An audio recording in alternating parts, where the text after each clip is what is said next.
Today, I wanted to talk about the fear of being average. This is something that I've been thinking about a lot, especially as someone who is a former gifted child. Can you tell that I have a complex about this because I'm always talking about it? But especially as someone who, was called gifted and special and clever and all these things, I think that it kind of gave me a complex around being average. And what I've noticed is that a lot of people want to stand out. A lot of people have a fear of being average. I think I used to have a fear of being average. And due to things that happened in my life, I saw that, wow, I'm actually a statistic in a lot of ways and that I'm just like everybody else. And that is absolutely okay. So, people in society seem to have a fear of being average. We don't want to feel like we are just like everybody else. We have a fear of not living to our full potential, which is also something that I think used to keep me up at night. We want to feel special and unique. I think this may arise from a deep insecurity about our individuality, or maybe not feeling like we're, hello, Hardy Dars, or maybe even feeling like we're not entirely in control of our destiny. I think as human beings, we are constantly grappling with the gift of life.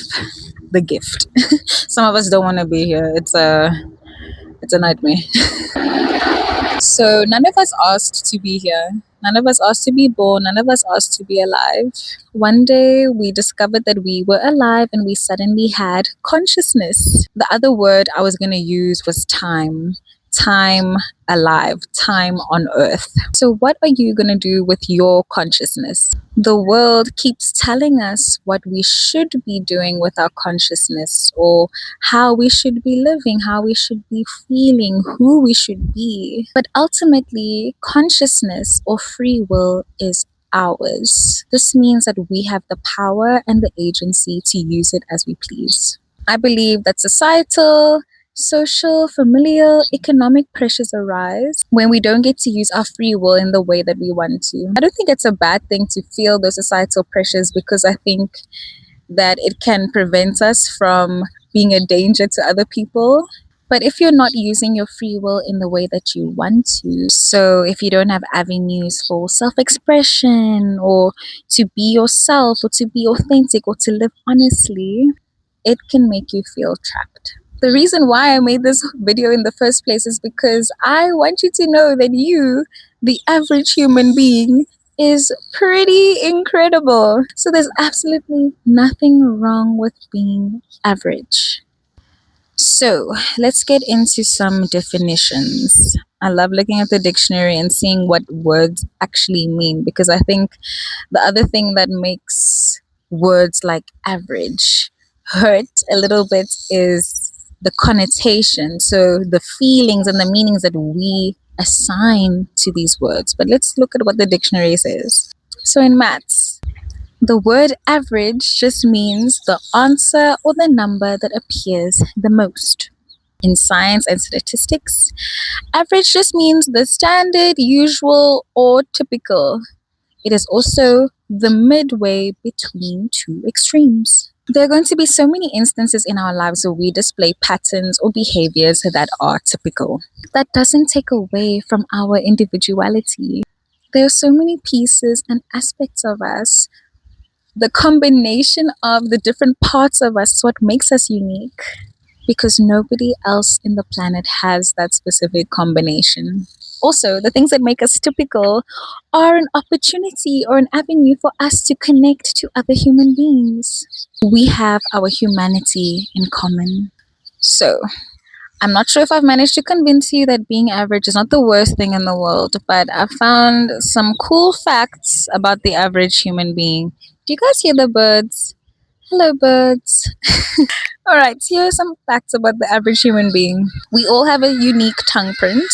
About 56% of our bodies are made out of bacterial cells. Okay, so you are mostly bacteria. Let that sink in. The heart is the only muscle that never gets tired. So if it did, that's game over. You're done. Our brains use about 20% of our body's total energy. It takes around 17 muscles to smile. I smile so much. So that means that my face is, or it should be, muscular. Our eyes can distinguish between 10 million different colors. Humans have fewer genes than tomatoes. So you out here worried that you're not unique enough. Meanwhile, a tomato is more complex than you. When we blush, our stomach lining turns red too. Our heartbeats can match the rhythm of the songs we listen to. All human beings glow or emit a light. It's just not bright enough to detect with the human eye. Okay, so here are my final thoughts on the matter. You are special because nobody on this planet knows what it's like to be you specifically. Okay, you had specific experience, a certain kind of upbringing, a certain kind of background, access or lack of access to resources. The way that your brain works is different from everybody else, and your desires are different. You have nothing to prove. We all have nothing to prove, even though it can feel that way.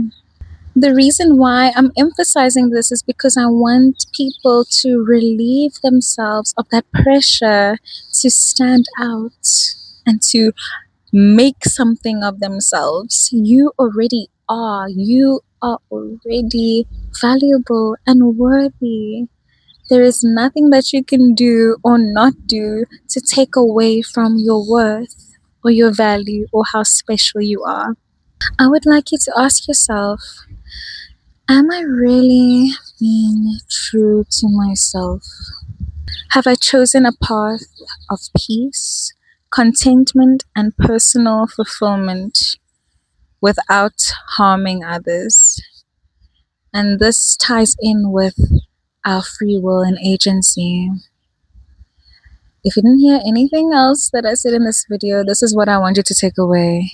You have a consciousness.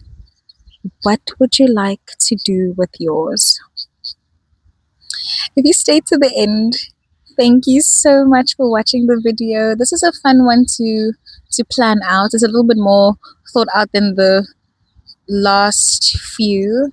I like the hybrid between planning out the videos but also being a little bit more conversational. I feel like it relieves the pressure for me to remember my script line by line and perfectly. Oh, also, by the way, my name is Kamani, but everyone calls me Q. Please call me Q if you can't pronounce it. It's like my pet peeve when people say my name wrong. And yeah, people have said my name wrong all my life. So I've decided that if you can't say my name, then you're not allowed to say it. And oh, another thing is, if you made it all the way to the end, even if just one person sees this, I would like you to let me know if I should have an intro for my videos. So if only one person comments on this video, I'm going to be checking. That person will determine whether I will or will not have an intro in my videos. So that's a cool way to be a part of my channel's history. Anyway, thank you so much for watching. Keep well, stay safe, and be the weirdo you are.